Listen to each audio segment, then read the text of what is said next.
begin transferring the remains of 4 more hostages tonight. It follows an Israeli announcement that the Rafah border crossing will stay shut for another day, restricting the flow of aid over the speed of releasing the remains. The ICRC says returning all of them could take days or weeks. Meanwhile, the Prime Minister has told MPs that recognising Palestine helped bring about the ceasefire. So Keir Starmer says the UK is ready to bring its diplomacy and expertise to support peace. While we celebrate the relief of peace today, making that peace last will be no less difficult a task. Along with our allies, our absolute focus in the days and weeks ahead is the relentless implementation of this peace plan. That is no small challenge. Global economists are warning that the UK's inflation rate will surge to the highest level in the G7 this year. The International Monetary Fund predicts the rate of price rises will average out at 3.4%. They also suggest Britain will face the steepest long-term government borrowing costs in the G7. IMF chief economist Pierre-Olivier Guerinchard warned on the AI investment boom. There are echoes in the current tech investment surge of the dot-com boom of the late 1990s.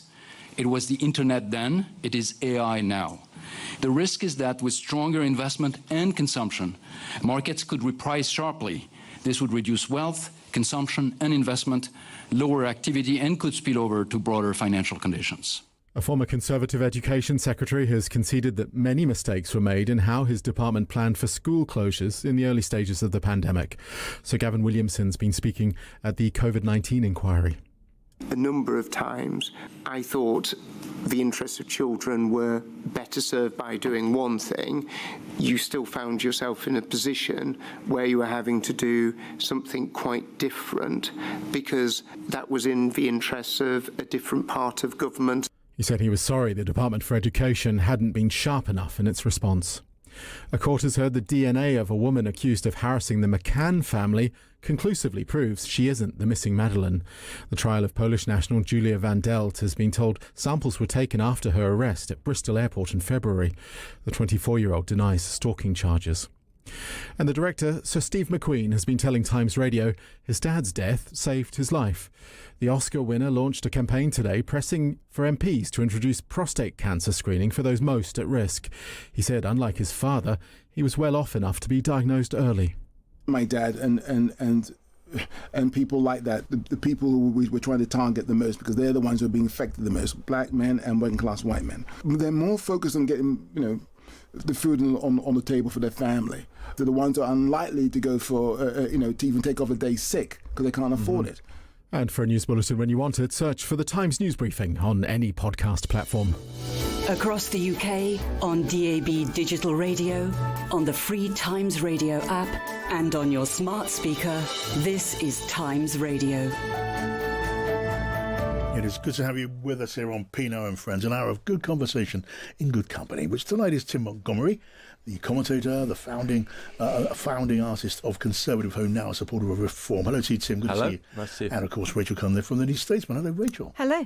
And if you want to watch us as well as listen to us, do so by all means. We're on the Times Radio YouTube channel. Just click on the live section and we will be there for you.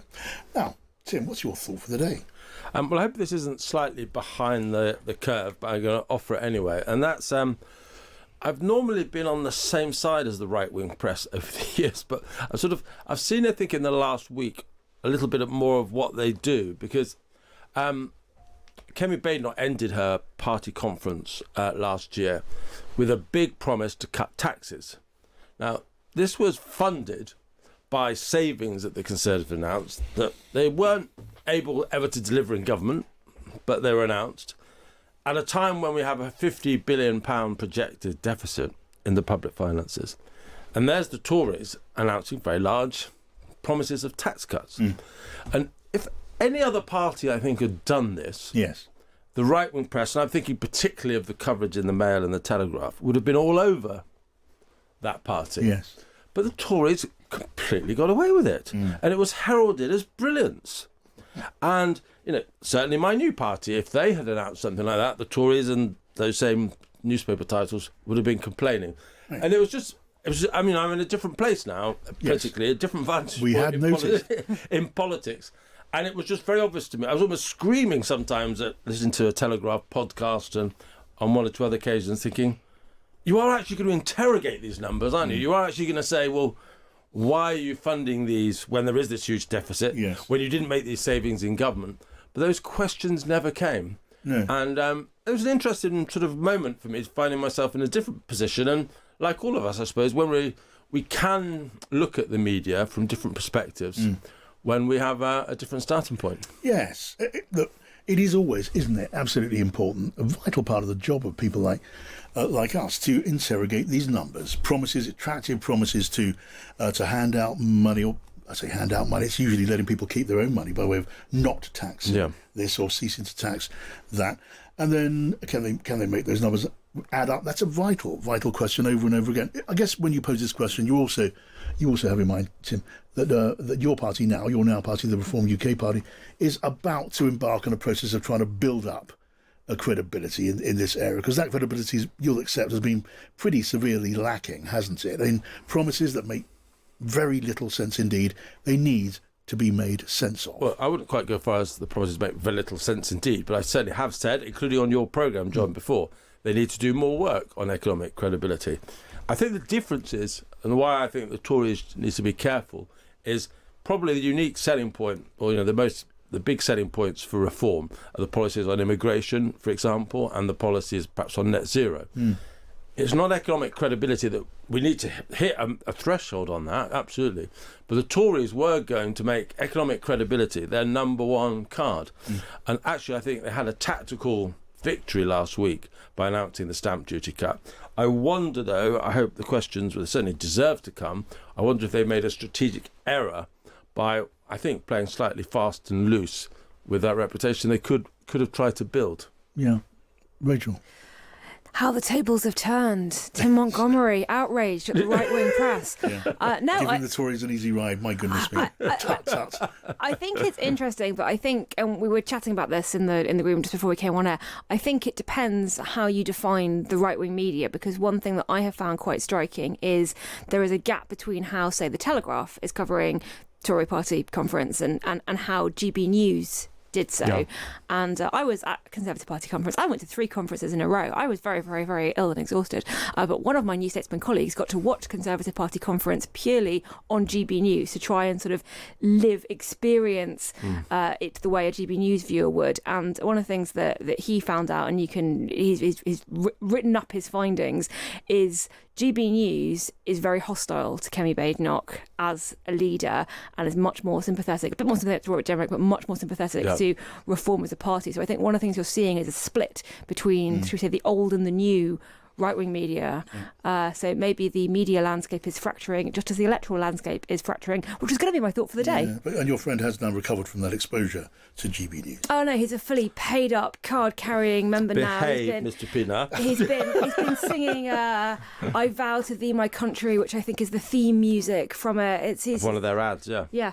He's well into it. Rachel, what's your thought for the day? So my thought for the day is also about the fracturing of the political landscape, because the Green Party has announced that it's got 100,000 members, and I think it was last December, it was around Christmas time, that Reform announced that they had 100,000 members. Like, this is big, right? At a time when party membership in general is dropping, and both the Conservatives and Labour are seeing members drift away. And I think the Green Party is worth keeping an eye on for a couple of reasons. One is that there's a lot of enthusiasm around it, and that tends to change the political energy, I suppose. But the other one is that the Labour government, have been so sure that their main enemy right now is Reform. They don't need to worry about the Conservatives. The Conservatives are collapsing.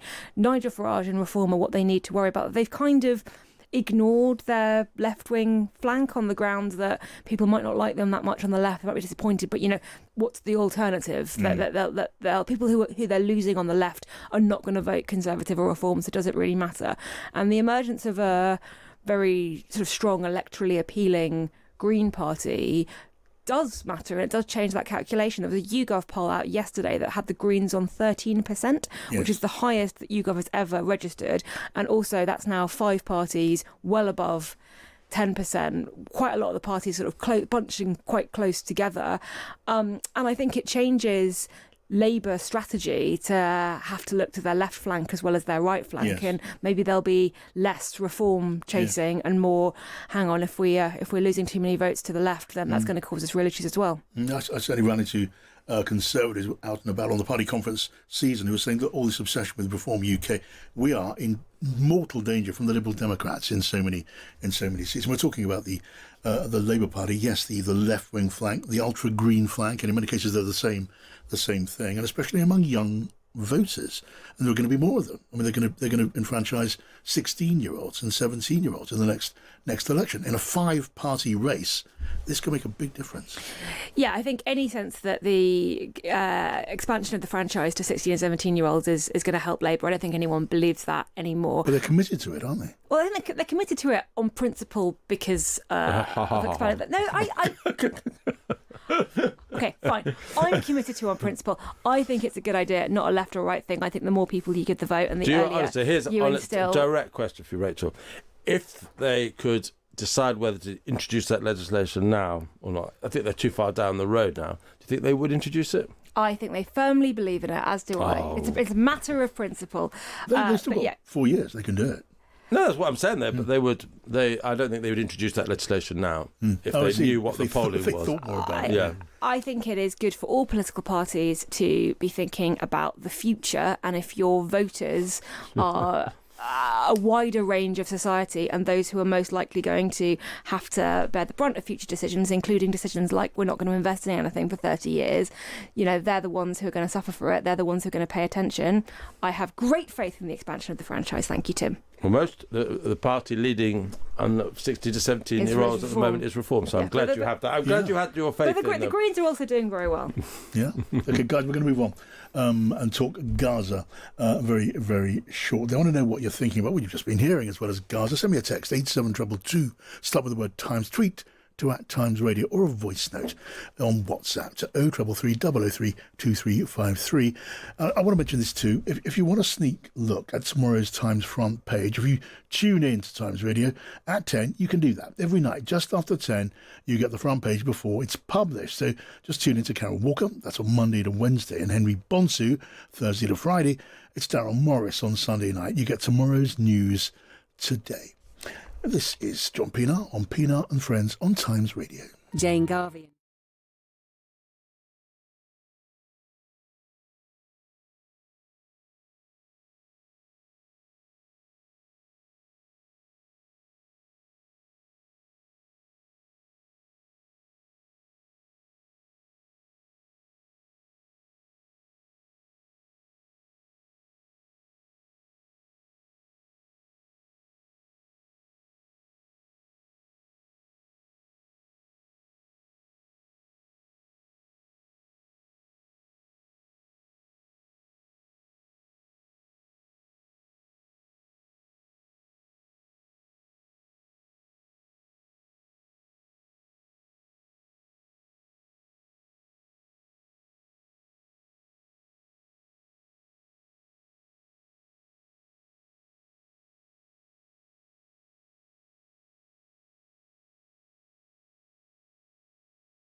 And listen to us wherever you are. John Pienaar on Times Radio. And here with me on Pienaar and Friends, Tim Montgomerie and Rachel Cunliffe from the New Statesman. So let us talk about Gaza and get your thoughts just on what's been happening over the last 24 hours, happening now in it's just about just over 24 hours since the deal was signed in Sharm el-Sheikh. And since then, we've had pretty vivid illustrations of how rocky the process is going to be at this very early stage, and it's not going to become any easier on this path towards what is hoped for down the track, with some sort of administration, some sort of stable governance in Gaza further ahead, would there be some sort of handover to a Palestinian-based government of some description? That is kind of sketched out in the 20-point plan. Well, the Israelis haven't bought into any idea of an eventual journey to a two-state solution and a Palestinian state. They're busy contemplating this early stage, and it has been pretty rocky. We're seeing now headlines that Israel is now saying they're going to halve the number of aid trucks they're allowing into Gaza. That is over the slowness of the arrival of the dead hostages promised by Hamas. We've seen Hamas gunmen on the streets of Gaza enforcing order, as some might describe it, but it also seems to involve killing a lot of people who they see as threats and opponents of Hamas. And this is not going to change anytime soon. Tim, if anyone thought this was going to be remotely simple, well, they really needed to think again. Yeah, well, look, yesterday, I think all of us who saw the images of the hostages being returned, and people from Israeli prisons going back to their loved ones, it was a beautiful day, and we shouldn't move on too quickly from that, because sure. I think even only a week or so ago, the idea of this happening was some things that seemed far away, and so let's not move on too quickly from being grateful for what happened yesterday. But you are, of course, absolutely right. Like with a lot of agreements of this kind, the initial thing that both sides want is agreed upon, but the hard work of establishing a viable peace and a viable state in Gaza and across the two Palestine territories, it's going to be very difficult. And I don't know what you thought, but when I saw those first pictures of people returning to Gaza, because we haven't really seen many images of Gaza because journalists weren't allowed inside there, the destruction, I think we knew it was bad, but the destruction really was also biblical proportions. And I think some of the images of people walking alongside the sea with the buildings completely destroyed. And I don't know where these people are going to even be living for the next few weeks. So intense, without water, without food. And so, you can just see so much potential for people to get very angry very quickly. And I know that the UK has pledged £20 million so far of aid. Just seems like a drop in the ocean compared to what is going to be needed to. And so many questions we could ask. But my first question is the international community actually willing to begin to pay the kind of money to deliver a scale of reconstruction at speed, which is necessary? Yeah, I mean, the £20 million talked of by Keir Starmer, look, no doubt, of course, it's welcome, £20 million, but as you say, it's a raindrop in a thunderstorm. It's a drop in the ocean. And the plan envisaged an initial payment of $20 billion, followed by another $30 billion. And just look at those aerial shots of the devastation that was Gaza. I mean, that sort of money, even that sounds barely credible. And it said, we're looking to the Arab Gulf states who've got limitless funds to provide the great lion's share of what's going to be needed. But working that out is going to take a good long while. And meanwhile, we don't have a good long while. That's the trouble, though. But it's going to take a good long while. Because we've seen the thousands of Gazans streaming back to what used to be their homes. Some of them are going to be there digging through rubble with bare hands, trying to find the bodies of their families, their dead family members.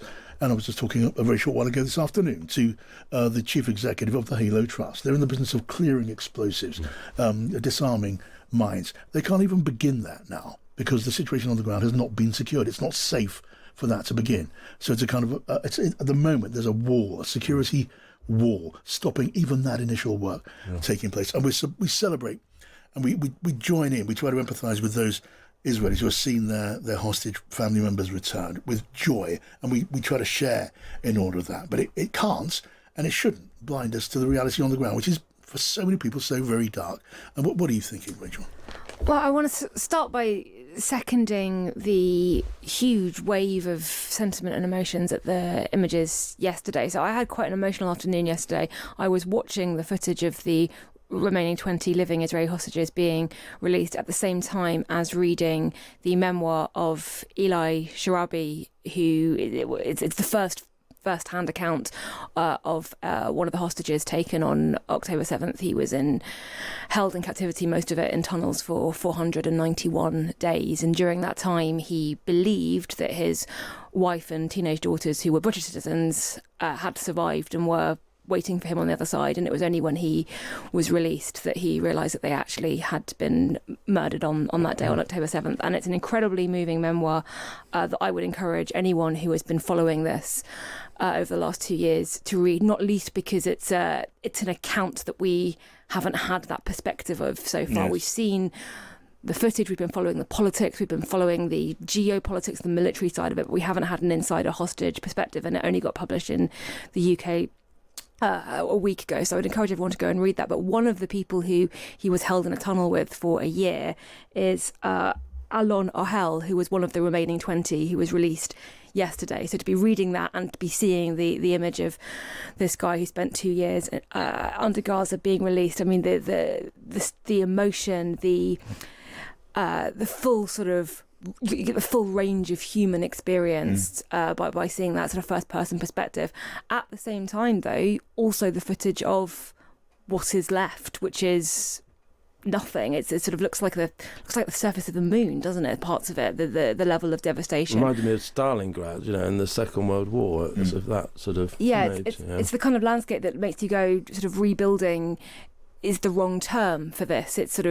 It requires complete reimagining, starting from scratch again. And before any of that work can begin, you've also got to work out what you do about Hamas and the disbanding and the disarmament of Hamas. And I think one of the big questions that has been left unresolved by phase one of the plan, which I think it's just fantastic that phase one of the plan has gone ahead, but it is unresolved, is how does that disarmament process work? How does that disbanding process work? And the fact that the very first thing that Hamas has done is try and reassert control over Palestinian citizens in a very authoritative, very violent, very tragic way, tells you how much still needs to be worked out on just a basic political level. You can't start the rebuilding process until you know who's in charge of the area. You can't figure out who's in charge of the area where you still have the main authority being a terrorist group that is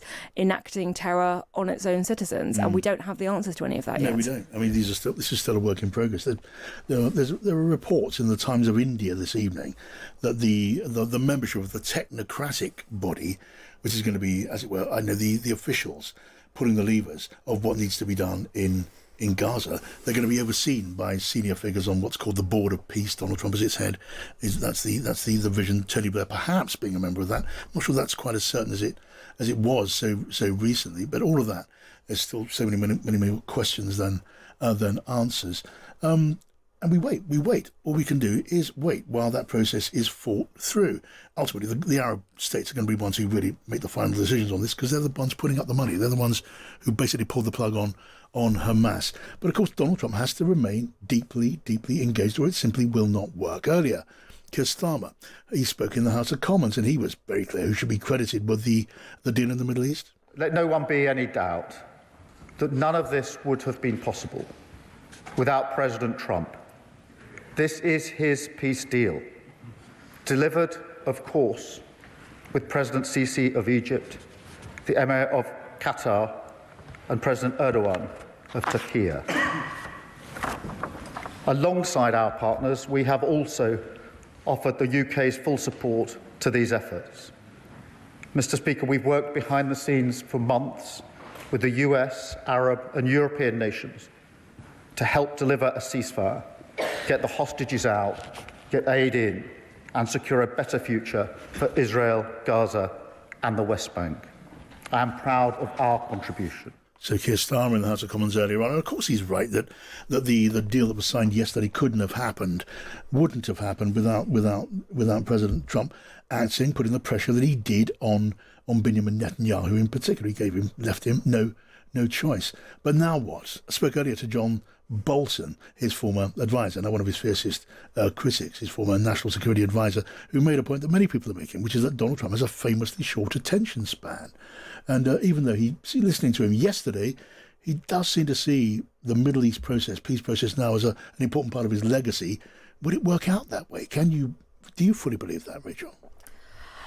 I think phase one was the easy bit, right? And that's not to deny Donald Trump credit for it. And I know Tim is keen to ask me if I think Donald Trump does deserve the credit for it. And before you get there, the answer is absolutely yes. And I said on last week's show that I'm with Emily Thornberry on this, who said that if he could enact long-lasting peace in the Middle East, she'd wear a MAGA hat.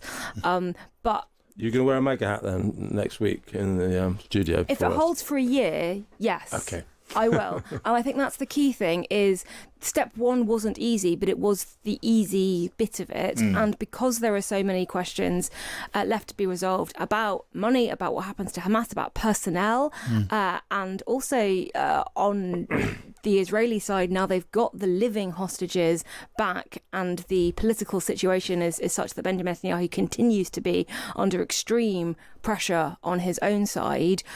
Is there enough of an incentive on the Israeli government not to continue and to come up with with a Hamas-linked pretext to start it all off again? Like there is so much that we don't know, and conflicts like this. I mean, there is a tendency where they get kind of.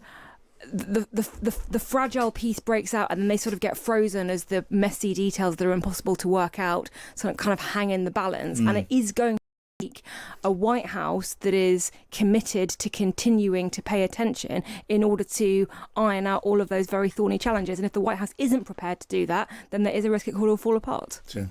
Look, I think everyone is right to say that Donald Trump has a short attention span and he's going to have to overcome that. And I think he's under no doubt, this is an incredibly central part of his legacy. So if he doesn't overcome his short attention span, then he's going to be endangering what he has made a big investment of time and effort in prestige in already. And hearing Keir Starmer say, "Let there be no doubt, this is President Trump's peace deal."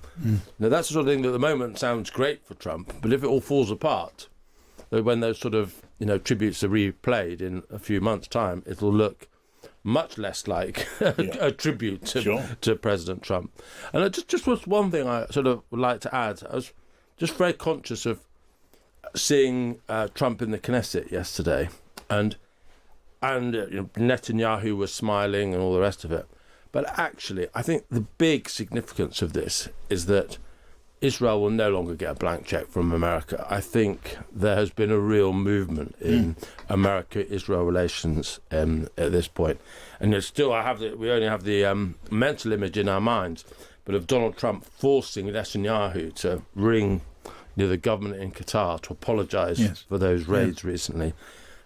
Israel is really now very much aware, I think, that America has had enough of giving it a blank check in the past. Yeah, and Trump and that is one of the big conclusions to draw from what actually was quite a brave position, given how the Christian vote in particular America wants America to back Israel. Trump has taken. Trump is the ultimate guarantor on the Israeli side of this continuing rocky process. Okay, we're going to be joined by Sarah Baxter after the news from the United States.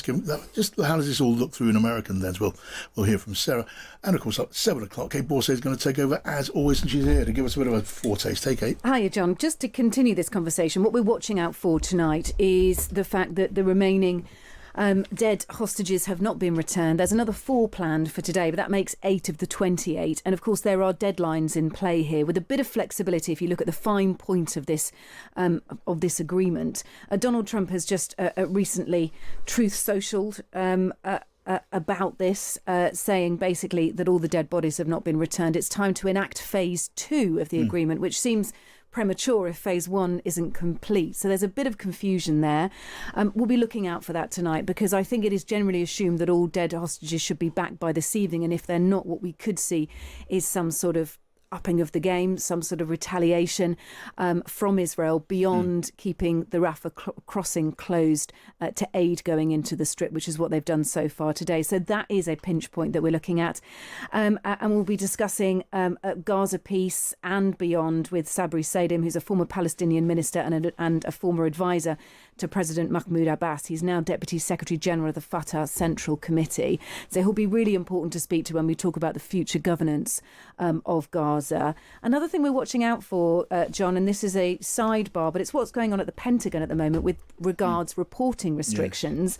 5 o'clock tonight US time is the deadline for media organisations to sign up to this change in restrictions, which means that journalists have to pledge they'll not obtain unauthorised material. It restricts access to certain areas. So things like reporting on the US military, which is taxpayer funded. It if they were to come, exactly, freedom of speech, First Amendment.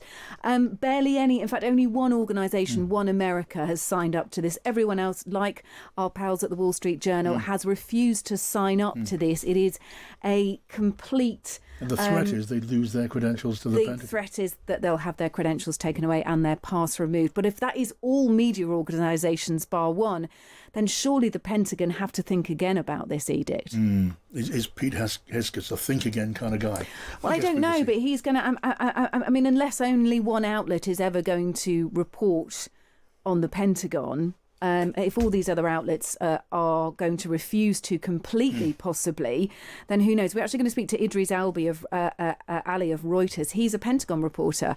He has maybe a questionable future in that role if he can't report on anything beyond what Pentagon press releases say. Well, that one remaining outlet won't have any problem getting called at the news conferences at the Pentagon. Everyone else is going to have to do it another way. Kate Borsay, looking forward to that. 7 o'clock right after Pienaar and Friends. And after the news, we're going to hear from Sarah Baxter, our old friend in the United States. First, though, at 6:31, the news with Stuart Willey.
DAB Digital Radio, on the free Times Radio app, and on your smart speaker.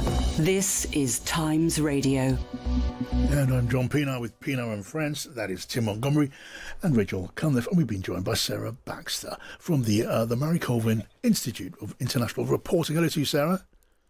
Hello, John. It's lovely to have you here, Sarah. It always is. Okay, we're obviously talking about Gaza, and before we move on from that, I'd love to hear your description of how this story is playing there where you are in the United States, in that riven country, so many polar opposites of opinion. Here, Donald Trump and elsewhere is getting a huge amount of credit, arguably quite deservedly, for making this happen in a way that no one else could. How's it being seen through an American lens? Is that sort of recognition is coming from both sides of the line, blue and red? Yes, it is, slightly through clenched teeth as far as Democrats are concerned. They'd rather not mention his name and just celebrate the peace deal. Democrats are also pointing out that Joe Biden had more hostages released than Donald Trump. But to be honest, it is Donald Trump's show, and nobody can take away that credit. He appears on the cover of Time magazine celebrating the historic peace deal, but Trump is complaining about the picture used, yes. Which he thinks shows him practically bald. It's taken from a very unflattering angle and makes him look rather jowly. So jowly, you don't get to see his elaborate hair construction, none of that. He looks a bit more his age, basically. Exactly. So are they giving on with one hand and taking away with the other? That's the question at the moment. Some people are alleging foul play. Others just saying, actually, it's quite an interesting photo showing him from an unusual angle. And, you know, Donald Trump doesn't get to control everything. But he tries. he tries. But this is his historic achievement. Now, of course, everybody's questioning whether some aspects of the deal might unravel. But he's achieved an important milestone this week, no question about it. Yeah, and the question of his stamina, as it were, more likely his attention span. So just have a listen quickly to this. John Bolton, who, of course, you know, is a former national security advisor, he fell out catastrophically with Trump. But I asked him whether he thought Donald Trump was capable of sticking to the task here, and this is what he said. He has a very short attention span, and whether he's really willing to see it all through, or whether conditions permit it to be seen through, I think are very unclear. You know, this 20-point plan, my first reaction was to think of Woodrow Wilson near the end of World War I announced the famous 14 points that would be the basis for peace and security in the world following. And Prime Minister Georges Clemenceau of France, hearing about the 14 points, said, 14 points, that's very strong. The good Lord himself only had 10. Well, John Bolton being a bit sceptical about this. What's your hunch on this, sir? Well, the 20-point plan, aspects of this plan are already being broken. I mean, I'm sorry to say that Hamas is clearly trying still to exert control in Gaza in the most terrible means possible by executing alleged collaborators, but who may just be opponents of Hamas who are willing to step up and try and rebuild the Strip. So it's very uncertain what happens next. You've got to give Donald Trump credit for trying, but of course he always adds such hyperbole. So he says, look, this hasn't been done for 3,000 years, not ever, you know, and of course that's rubbish. At the moment, it is a very, very welcome ceasefire and a potential peace deal. Yes. But the road back going forward is very uncertain. Yeah, there's a very good sketch by Tom Peck in the Times today, just wondering what was going through the president's mind when he heard himself compared to Cyrus the Great, who freed the Jewish people from the clutches of the Babylonians 2,500 years ago. He imagined that he might be wondering, what's this about Cyrus? I mean, Cyrus, the singer of Achy Breaky Heart, Country and Western, how does he come into all of this? But hyperbole is exactly what that was. But there it is. I mean, you were making the point earlier on, Tim, credit where it's due. Joe Biden could not have done this. And I think was it Trump said yesterday, make deals, make money. He did say that. Yeah, and make peace, make money. Make peace, make money. Sorry, yeah. And it is. I think it's a big way of how he works. And I think he's genuinely offended by young people or any people dying in war. I think it's hard to take that away from him. And I think he's also offended by the idea of any kind of disturbance or instability that means that you can't get on with what he thinks most people want to do in life, which is make money. And there is no way that this problem will be ended until we have some kind of peace. And I think what we're going to face is really what Israel has been having to face for a long time. Sarah just put her thumb on it, I think, is that Hamas is continuing to act like a terrorist organisation that is not going to compromise on its basic determination to damage, hurt Israel, is not going to coexist with other Palestinian groups in Gaza. It is going to try and reassert its reign of terror. And not just a reign of terror that we saw in Israel on October the 7th, but a reign of terror on the people of Gaza as well. And however committed Trump is, however committed regional partners are to some kind of peace, until you sort out the Hamas question, I don't really feel there's much case for optimism. Okay, I want to move on. There's a few things I'd love to talk about in the course of, well, what is now not very many minutes before the end of the show. But Sarah, Ukraine. Again, we find ourselves asking the question, is Donald Trump ready to make a decisive move on Ukraine? I've literally lost count of the number of times we wondered if that was the case and then found out that that seemed not to be the case. And now Volodymyr Zelensky heads to Washington, D.C. on Friday for a meeting with the president. He's going to be carrying a list of targets in Russia suitable for targeting using long-range missiles. We're told America's now providing the intelligence that's needed to target those missiles, and the president, President Trump, is thinking about handing Ukraine Tomahawk cruise missiles, long-range, lethal, effective missiles, which would be militarily a really significant moment. Do you reckon, Sarah, that the President of the United States is ready to make that shift, which would be a significant one, wouldn't it? Yeah, it's really interesting the way that Donald Trump has shifted, because I think we were all appalled when he berated Zelensky on his first visit to the White House. And then, we watched Donald Trump suck up to Vladimir Putin in Alaska. But the lack of response and what Donald Trump would consider respect from Vladimir Putin has really unsettled Donald Trump, I think, and has pushed him into the more Ukrainian camp. And, the story that emerged in the Financial Times, which has had a lot of play in America as well, about intelligence sharing, about those very effective missile strikes inside Russia, which is crippling its oil and energy supplies, is huge, because Russia is not managing to advance very far on the Ukrainian front lines. It is resorting to just attacking civilians, which makes it look a very bad faith player indeed. And I think Donald Trump wants to saber rattle with the use of the Tomahawks. Yeah. You can never quite tell with Donald Trump, and that's what he always says is, one of the great things about his style. Yeah. Vladimir Putin is very worried about Tomahawk missiles. First, they started to say, it wouldn't make any difference. Since then, the thought that they might actually be used and they could reach Moscow has been genuinely unnerving, and on the Moscow side. So let's see. I don't think that Zelensky will be coming to Washington to get slapped around. I don't think he'll be going back empty-handed. I mean, yeah, exactly. Why turn up in DC after his past experience unless he thought he'd had good reason to believe that he'd be walking away with something really, really substantial? And I guess we still have to find out, don't we, if the Tomahawks are handed over. Are they going to be given or sold? Because, the past practice of this president has been to sell weapons to Ukraine's friends in Europe, and then they pass them on to Ukraine.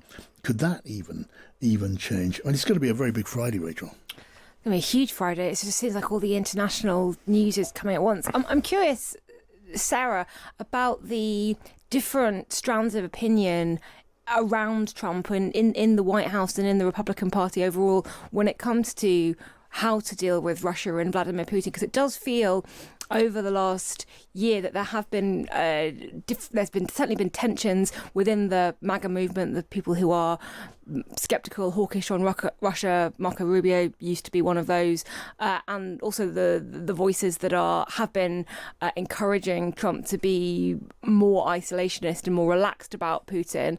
Does this tell us anything about those tensions and where the balance of power is? Or in your view, is it more about Trump losing patience and feeling humiliated by being strung along by Putin for so long? Well, that's a good question, and I think it's a bit of both, to be honest, because Donald Trump has tried hard to make the American people love Vladimir Putin, and they just don't. And Trump has always suggested, sort of implied, that the problem with the war in Ukraine is not that it was ever launched. He thinks, if Vladimir Putin could just sort of rolled his tanks through Ukraine straight from the off, that would have been fine by him. He doesn't like the fact that they're still dragging it out 3 years later and looking weak as a superpower. So, but it's also true that nothing has shaken the American people's support for the Ukrainians. Now, there is an element of the MAGA base, maybe 30%, that is influenced by Russian propaganda and somehow blames Ukraine for Russia invading this sovereign nation.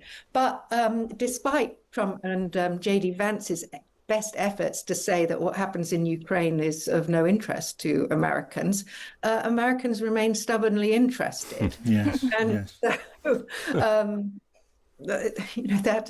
that's in the end, I think they've accepted that they can't shift public opinion much further on this issue. And Donald Trump is serious about wanting peace, as he's shown in the Middle East. I mean, the more startling thing, and something that perplexes Americans, is that he seems to be a peacemonger abroad and a warmonger at home. He's very happy to deploy US troops in America on the people living in America, and that's a conundrum. Yeah, I mean, that is a relevant point. I mean, the idea now in the air, sending the National Guard into Oregon, into Portland, Oregon. Chicago is on that same agenda. The battle going on. To make peace in those areas, not to make war. I think they're entirely consistent. But I feel I have to make my pro-Trump comment at that point. Of course, and so you should, and so you're entitled to. The mayors of those cities, the governors of those states might take issue with what you're saying. In fact, I suspect they probably would. And there's so much we want to cover in what's left of the show. Do stay with us, Sarah, if you can. You're listening to Pienaar and Friends on Times Radio. Mark's best friend Ben follows him around.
And here with me on Pienaar and Friends, Tim Montgomerie, Rachel Cunliffe and Sarah Baxter in the United States from the Mary Colvin Centre for International Reporting. A bit of a gallop now, because there's so much, always just so much to talk about on the news agenda where you are in the United States, Sarah. And where do I start? The Pentagon. This was mentioned a moment ago. The deadline's passed now for American news outlets to sign up to the terms. They're defence correspondents, I guess you call them war correspondents now. They're covering the War Department as it's now been renamed. They've been told they cannot report anything that doesn't come from the government, that doesn't come from official press releases and statements at the Pentagon. The last time we looked, of all of the news outlets who were asked to sign up to that, one had, and all of the others are in the, as it were, in the no column, and face being kicked out of the Pentagon. And where's that going now? Is there going to be a mass expulsion? Well, I think they're really trying to face down Pete Hegseth. I mean, Fox News has joined the revolt. Newsmax, which is even more in Trump's camp, has joined the revolt. I mean, honestly, it's a united front that the press is presenting, and a good thing too, because their role is not to be stenographers. We haven't become journalists to just, write down what officials tell us to. And I'm glad that the US media is sticking to that principle. Now, Pete Hegseth says it's to stop leaks. He's responsible for the biggest leak ever, which was that ridiculous signal chat about the war on the Houthis that he just, his text messages went straight to the editor of The Atlantic magazine. So famously, that was an incredible dump of information. What's more, his senior leadership are totally at odds and are fighting like cats in the sack at the Pentagon. Yes. And this is no doubt why he's trying to, hold the fort by reining in the press. But believe me, it won't stop the press getting good stories. Do you remember how well the media performed under COVID, no less? Working from their home through WhatsApp and phone calls, etc. You don't have to be physically present at the Pentagon to get good defense stories. Yeah. And they'll, and now, of course, the media will be out to get more of the same coming down the line, just to show Pete Hegseth what they're about and what a free press looks like. Right. Well, here's to the press and the media biting back. I say, and it's honestly true, I don't take sides, I don't wear the rosette, but I am on the side of press freedom, and I'm not on the side of the idea of trying to force journalists to just pass out approved information. And I don't know how they can win this one, Tim. Do we know the organisation that has signed up to this? It's the One America, which is... One America. Yeah. It's a Trump supporting TV station. Yeah. It did pretty well, actually, around January the 6th and the riot at the Capitol, when people who were offended with Fox News for calling the election as it happened, calling the election accurately for Joe Biden back in 2020, OAN had a brief moment of fame. They've got another moment of infamy now. It's right. Infamy is the word, and it has a pretty small but devoted MAGA viewership. Right. I mean, I can remember. Were you in the sort of corridors of Westminster, Rachel, when this happened? It was under the Boris Johnson premiership, when they tried to have a briefing for the press, the lobby, all of the journalists from all the outlets at Westminster, and said only some of them could go to the briefing.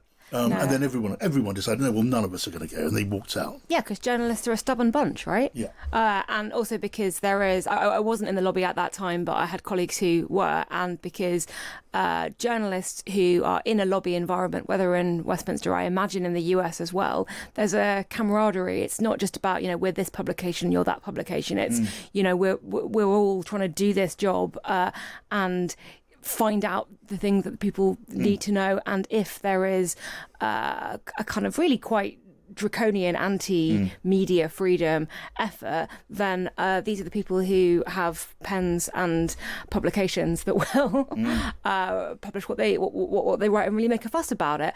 I do think the way it's being handled is kind of fascinating, because only one outlet, as you said, has signed up, and that's the one that is even more pro-Trump than Fox News, and Fox and the other Trump-leaning ones, and Newsmax, haven't got anywhere near it. And you could have seen some kind of effort to sort of try and get a group of them on side with something slightly less strict and kind of divide and conquer, an us and them thing. The lefty liberal media you're not going to get to, but you're our chosen good media companies, well done, you get a biscuit, you can come to the press briefings. And clearly they've really messed that up, and now I can't see how they go forward with this, and it just weakens the authority of Hegseth even more. Well, all that's going to happen is those journalists who don't go, if they follow through on the threat to take away their accreditation, don't let them into the Pentagon at all, they'll just work outside the Pentagon.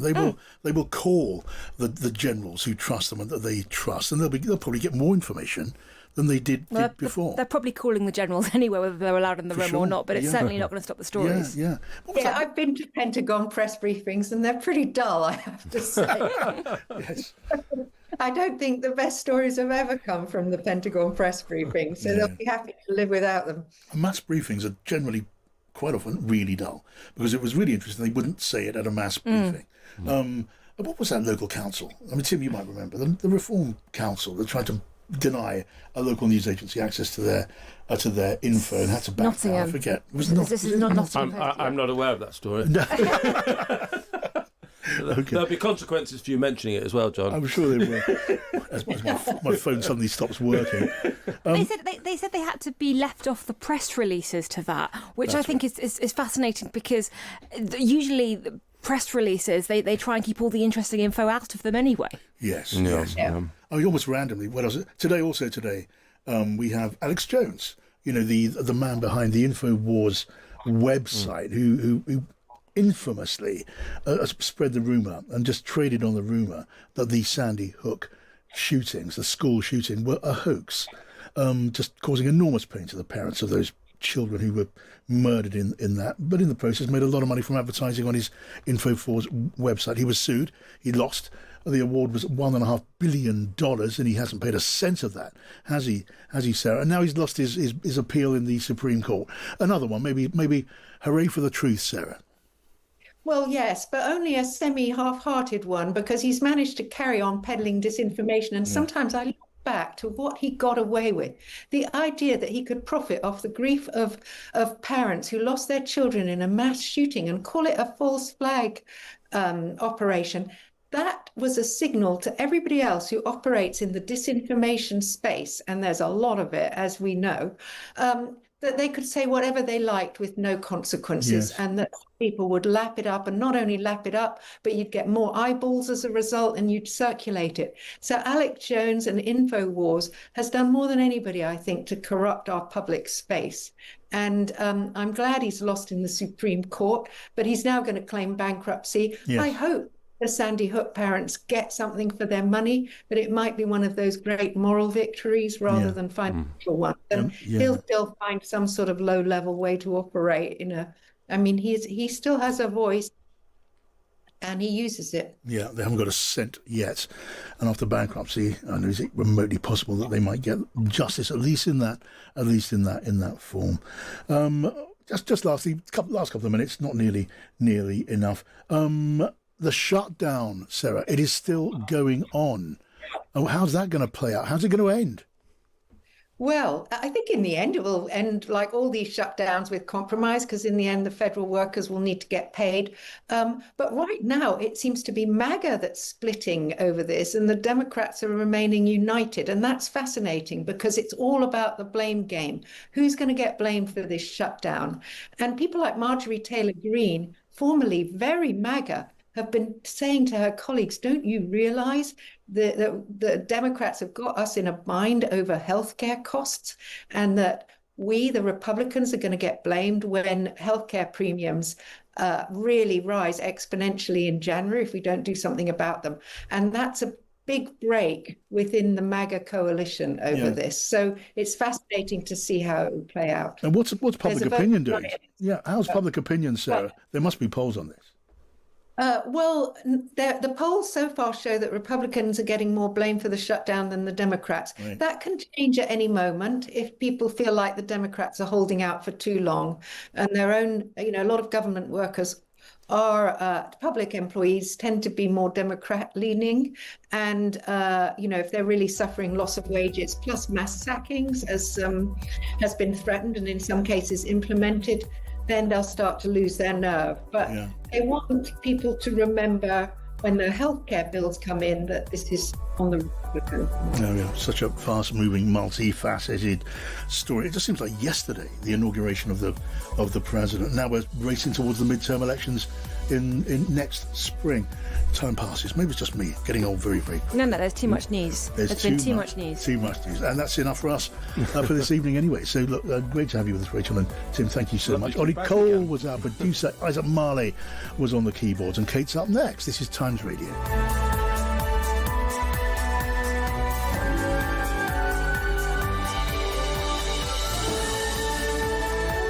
across the UK, on DAB, online and on your smart speaker.